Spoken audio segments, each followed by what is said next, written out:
Hello everyone, कैसे हैं आप लोग। फ्रेंड, आज की इस वीडियो में मैं आप परसेंटेज का पार्ट 3 लेकर आया हूं और इस क्वेश्चन को करने के बाद परसेंटेज का जो टॉपिक है वो समाप्त हो जाएगा। और मेरा ऐसा मानना है कि ये जो क्वेश्चन है, इस टाइप के क्वेश्चन भी एग्जाम में पूछे जाते हैं और मैं इसको बहुत बेसिक तरीके से बताऊँगा। और मेरा ऐसा मानना है कि इस वीडियो के एंड में आपको इस टाइप के क्वेश्चन में 1% भी प्रॉब्लम नहीं होगा। तो आइए स्टार्ट करते हैं आज के अपना सेशन, परसेंटेज का पार्ट 3। दोस्तों, पहला क्वेश्चन है, यदि किसी परीक्षा में 35% उम्मीदवार गणित में तथा 25% अंग्रेजी में फेल हुए, यदि 10% उम्मीदवार गणित और अंग्रेजी दोनों में फेल हुए तो कितना प्रतिशत छात्र विषय में पास हुए। तो देखिए, पहला क्या दिया है, 35% गणित में फेल हुआ है। किसी परीक्षा में 35% उम्मीदवार गणित में तथा 25% अंग्रेजी में फेल हुआ है। फेल होने की संख्या 35% है और अंग्रेजी में और गणित में 25 और कितना 35, दोनों में कितना हुए। यदि दोनों उम्मीदवार गणित और अंग्रेजी, यदि 10% उम्मीदवार गणित और अंग्रेजी दोनों में फेल हुआ है, 10% जो ऐसे उम्मीदवार हैं जो गणित में भी फेल हुए और अंग्रेजी में फेल हुए, तो दोनों में फेल हुए तो कितना प्रतिशत छात्र पास हुए। इससे पहले मैं एक आपको छोटा सा कॉन्सेप्ट बता दूँ। सपोज इस हॉल में 50 स्टूडेंट हैं, मैं पूछूंगा कि बताओ हिंदी बोलने वाले कितने हैं, तो उसमें बोलेगा टोटल कितना है, टोटल है 50। मैं पूछूंगा हिंदी कौन कौन बोल सकता है, तो 30 आदमी हाथ खड़ा करता है। कितना, 30 खड़ा। और पूछूंगा कि इंग्लिश कितना आदमी बोल देगा, तो बोलेगा कि सर इंग्लिश में 25 आदमी बोल सकता है। तो टोटल को जोड़ेंगे कितना हो गया, 55। टोटल कितना है, 55। और मेरे पास यहाँ पर जो टोटल स्टूडेंट था वो 50 था और यहाँ पर हिंदी और इंग्लिश बोलने वाले दोनों की संख्या कितनी होगी, 55। यहाँ 50, यहाँ 55। क्या ये संभव है, क्या ये संभव है? तो आप बोलोगे संभव नहीं है, लेकिन मैं कहता हूँ ऐसा संभव है। वो किस लिए संभव है, आपको क्वेश्चन में क्लियर होगा। मैंने क्या पूछा, मैंने क्वेश्चन क्या बोल रहा है, किसी परीक्षा में 35% उम्मीदवार गणित में तथा 25% अंग्रेजी में फेल हुए। इसके लिए आपको क्या करना होगा, इसके लिए आपको 2 डायग्राम बना लीजिए इस टाइप का। इस तरह के क्वेश्चन को यही सॉल्व करना, इस तरह से सॉल्व करना ही आपको काफ़ी आसानी लगेगा, अदरवाइज आप फंस जाओगे मान के चलोगे। तो अब वो करना क्या है, जो दोनों विषय में फेल हुआ है ना, ये देखिए ये वाला पार्ट क्या है, दोनों में आता है। इस सर्कल में भी आएगा और इस सर्कल में आएगा। तो जो विद्यार्थी दोनों में फेल हुए, सबसे पहले उसको लिख लेना है। 10% फेल हुआ है ना दोनों में, इसको लिख लिए। अब इसको आप गणित कर दिए यानी कि मैथ, और इसको आप इंग्लिश कर दिए।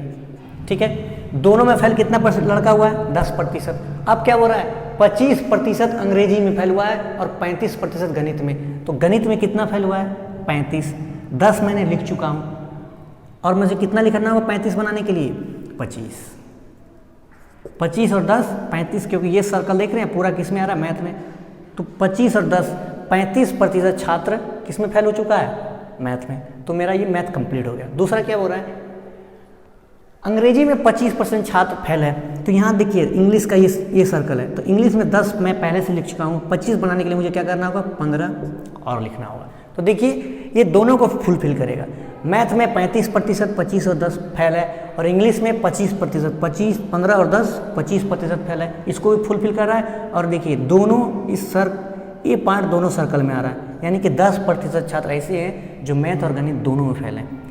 तो जो 3 कंडीशन था, ये 25, 25 और 10 तीनों को फुलफिल कर रहा है, बिल्कुल कर रहा है। आगे आपसे क्वेश्चन क्या पूछ रहा है, दोनों में फेल हुए तो कितने प्रतिशत छात्र विषय में पास हुए।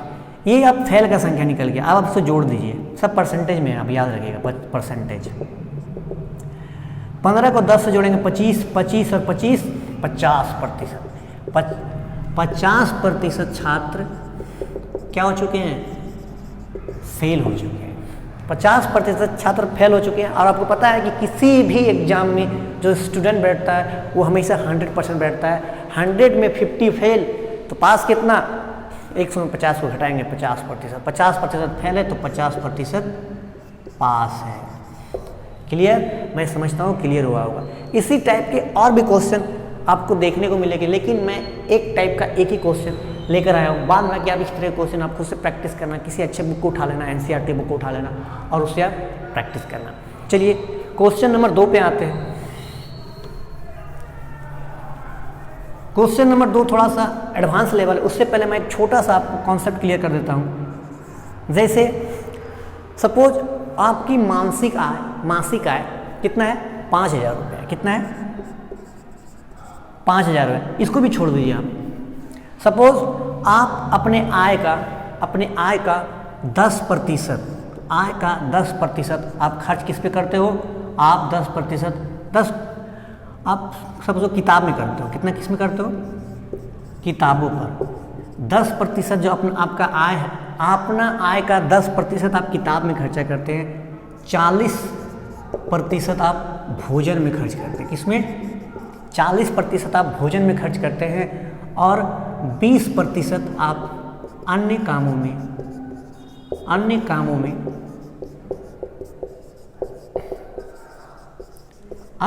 खर्च करते हैं। अपने आय का आप 10% किताबों में खर्च करते हैं, 40% भोजन में खर्च करते हैं और 20% अन्य कामों में खर्च करते हैं। उसके बाद आप कितना हो गया, उसके बाद आप सपोज 6,000 बचा लेते हैं। कितना बचा लेते हैं, 6,000 रुपये आप सेव कर लेते हैं।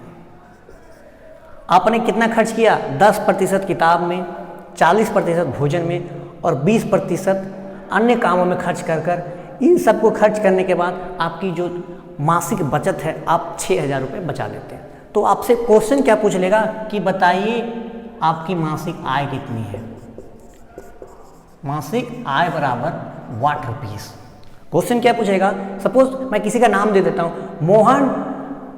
मोहन अपने मासिक आय का 10% किताबों पर खर्च करता है, 40% भोजन पे खर्च करता है और 20% अन्य कामों में खर्च करने के बाद वह 6,000 रुपये महीने में बचा लेता है। क्वेश्चन क्या है, मोहन अपनी मासिक आय का 10% किताब में खर्च करता है, 40% भोजन में खर्च करता है और 20% अन्य कामों में खर्च करने के बाद महीने में 6,000 रुपये बचा लेता है। तो आपसे पूछा गया कि मोहन का मासिक आय क्या है। तो आपको कैसे निकालना है, आप जोड़ो।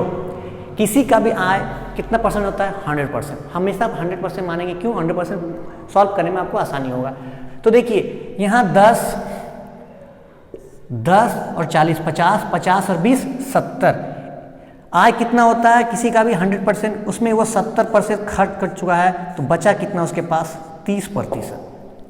100% में 40, 10, 50, 20, 70% खर्च कर चुका है और बचा कितने उसके पास, 30%।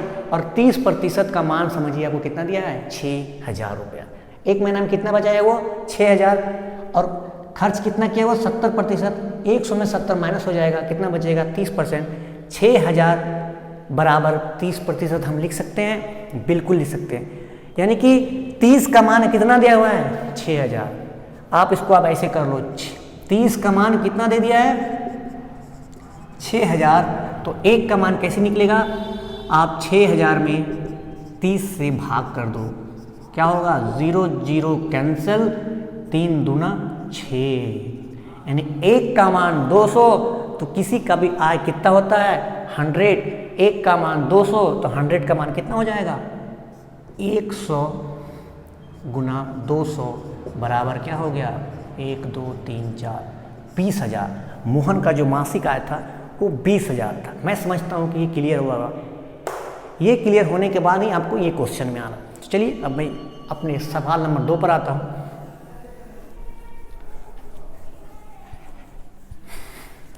क्वेश्चन पूछ रहा है, मोहन अपनी मासिक आय का 45% भोजन पर खर्च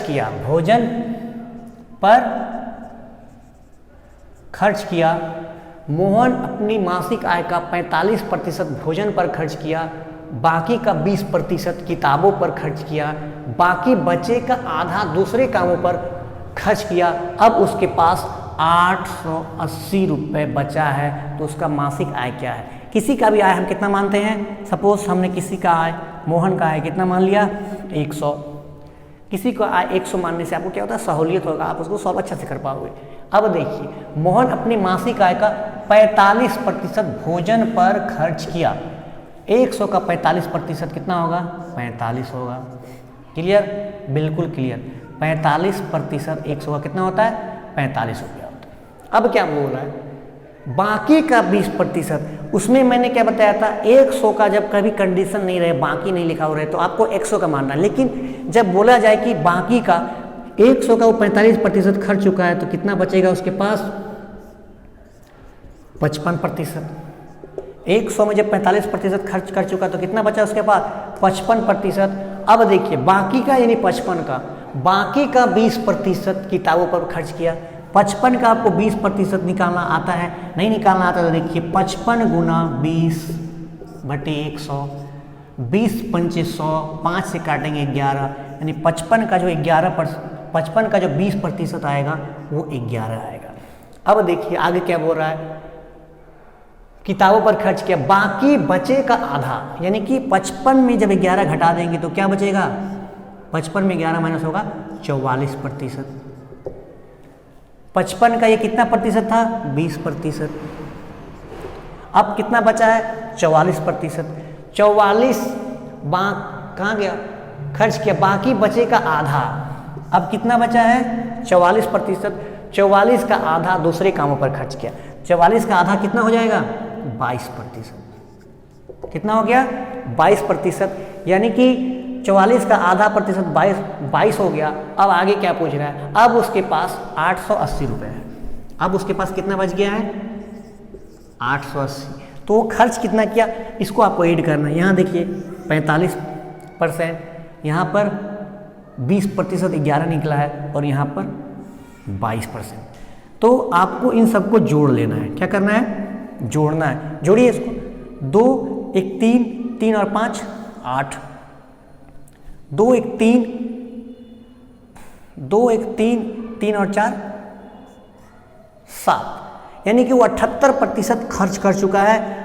78% खर्च कर चुका है, 100 में 78 खर्च किया है। बचा कितना उसके पास, बचा उसके कितना, उसके पास 78 है। यहाँ पे 2 और ये 2, यानी कि अब उसके पास 22% मासिक आय का 22% बचा हुआ है। और 22% का ही मान कितना दिया हुआ है, 880 रुपया। जब 22 का मान दिया हुआ है, 22% का मान दिया है 880 रुपया, तो हम लिख सकते हैं 22 बराबर 880। तो 1 बराबर क्या हो जाएगा, 880 को अब 22 से भाग दो, 22 चौक 88, यानी 1 बराबर कितना आया, 40।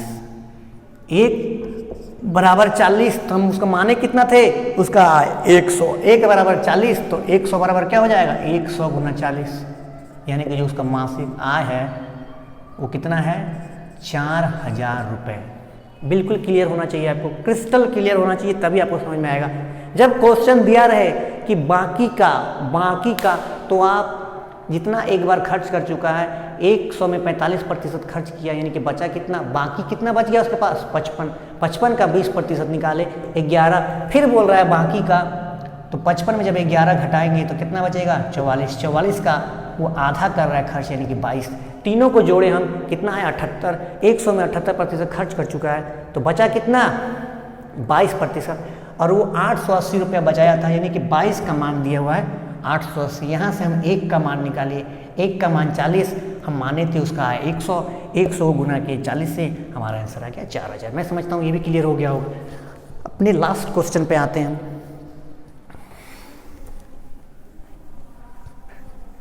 देखिए 3 नंबर क्वेश्चन, बहुत सुंदर क्वेश्चन। क्वेश्चन क्या बोल रहा है, गलती से एक छात्र 4/7 के स्थान पर 7/4 से गुना कर देता है। उसको गुना कितना करना था, 4/7 से, लेकिन गुना कितना करता है वो, 7/4 से। गलती से एक छात्र 4/7 के स्थान पर 7/4 से गुना कर देता है। लड़का कमज़ोर है पढ़ने में, गुना करने में वो कमज़ोर है, इसलिए वो मिस्टेक कर दिया। तो आपको बताना क्या है, उसकी गणना में प्रतिशत त्रुटि ज्ञात कीजिए। क्या कीजिए, गणना में प्रतिशत त्रुटि ज्ञात कीजिए। तो आपको करना क्या है, इसका सबसे आसान मेथड है, उसको गुना 4/7 के स्थान पर किससे गुना कर दिया? वो 7/4 से। 4/7 के स्थान पर 7/4 से, यानी 7/4 जो उसका गलती से गुना किया, 7/4 और एक है 4/7। इस टाइप के क्वेश्चन को सॉल्व करने के लिए आपको एक संख्या मानना पड़ेगा, कोई संख्या मान लीजिए और उससे आप गुना भाग कीजिए। लेकिन हम क्या करेंगे, इसको इस टाइप के क्वेश्चन को सॉल्व करने के लिए आप क्या करो, नीचे में जो है इसका आप एलसीएम ले लो। क्या करो? एलसीएम ले लो। आप 100 मानकर बनाओगे तो भी बनेगा, लेकिन काफ़ी ज़्यादा आपको गुना भाग करना पड़ेगा। इसमें क्या करो, आप 7 और 4 का एलसीएम ले लेंगे, कितना आएगा? 28। कितना आया? 28। वो 28 ही एक संख्या थी जिससे उसको गुना करना था, लेकिन मिस्टेक से वो क्या करता है? 7/4 से गुना कर देता है। तो एलसीएम जो आया इसी को आपको गुना करना है, इससे जो संख्या दिया हुआ है। काटेंगे इसको, 4 का 4, 4 पंच 20, 4 छक 24, 4 सत्ते 28, यानी कि जो आंसर आया वो कितना आया? 49। बाय मिस्टेक करना किसको था गुना? इससे भी हम 28 से गुना करते हैं। कितना आएगा? 4 बार में कटेगा, 4 चौक 16। आना चाहिए आंसर 16, आ गया कितना? 49। आना चाहिए आंसर 16, आ गया 49। हम बताए थे कि तो उसकी गणना में प्रतिशत त्रुटि ज्ञात कीजिए। अब त्रुटि जो ज्ञात करना है आपको बेस कौन सा माना है? यहाँ 2 बेस आ गया, एक ये एक ये। लेकिन आपको जब भी तुलना करना पड़ता है तो आप ओरिजिनल वैल्यू से आपको तुलना करना पड़ता है। तो आना कितना चाहिए था आंसर? 16, आ गया बाय मिस्टेक कितना? 49। तो जो ओरिजिनल वैल्यू है उसी को हम बेस मानेंगे, आधार मानेंगे। तो हमारा 16 हो जाएगा नीचे, और 49 आया है। तो 16 से 49 कितना ज़्यादा है? आप घटाएंगे, 49 में 16, 9 में 6 गया 3, और 4 में 1 गया 3, यानी कि 33 एक्स्ट्रा आ गया।